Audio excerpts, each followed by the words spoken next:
The Wight. This undead warrior is a manifestation of despair and fear. This creature is driven by its own vanity and desire to live forever. It wants nothing more than to make war upon the world of the living for as long as its new dark masters command it, all the while pursuing its own dark agendas.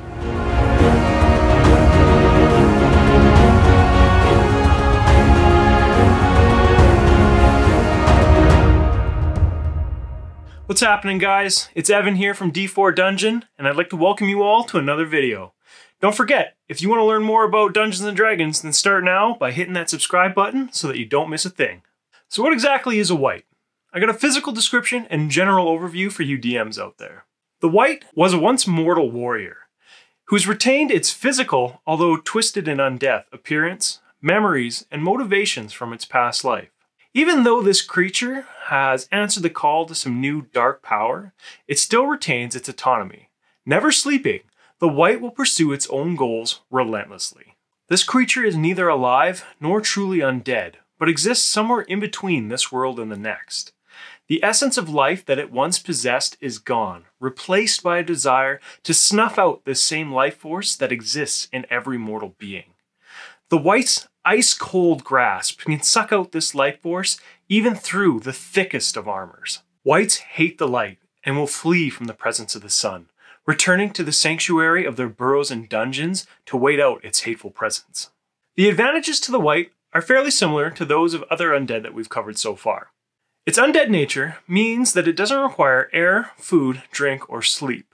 And it also has very high stealth and perception scores with a +3 and a +4 respectively. The Wight is resistant to necrotic damage as well as slashing, bludgeoning, and piercing from non-magical, silvered weapons. It has damage immunities to poison and condition immunities to both exhaustion and being poisoned. It also has dark vision out to 60 feet. Now the biggest advantage to the Wight is its life drain attack action.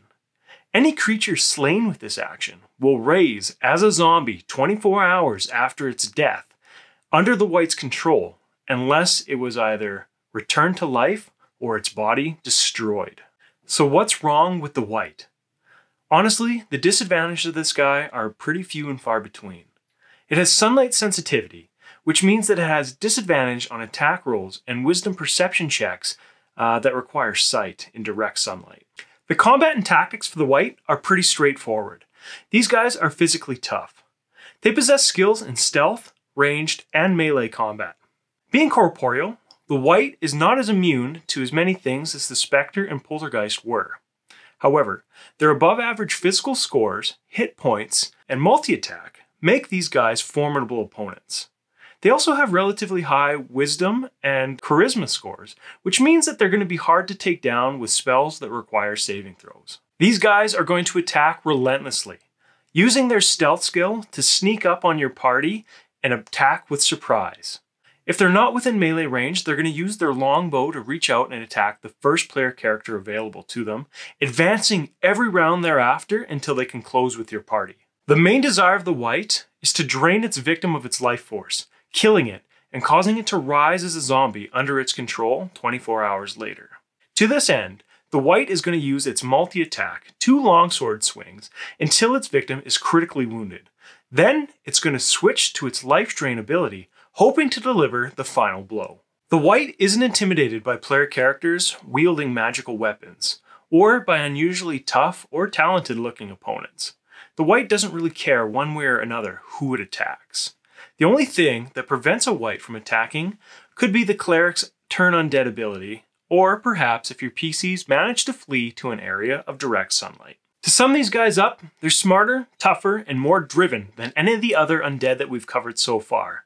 They want nothing more than to kill you and raise your corpse as an undead servant. The only thing that's going to stop these guys is being completely destroyed, or perhaps if your player characters manage to escape its icy grasp. That's it for the video today. Thanks for watching, guys, and I hope you were able to learn something about Wights and maybe about how to run an exciting encounter for both you and your player characters.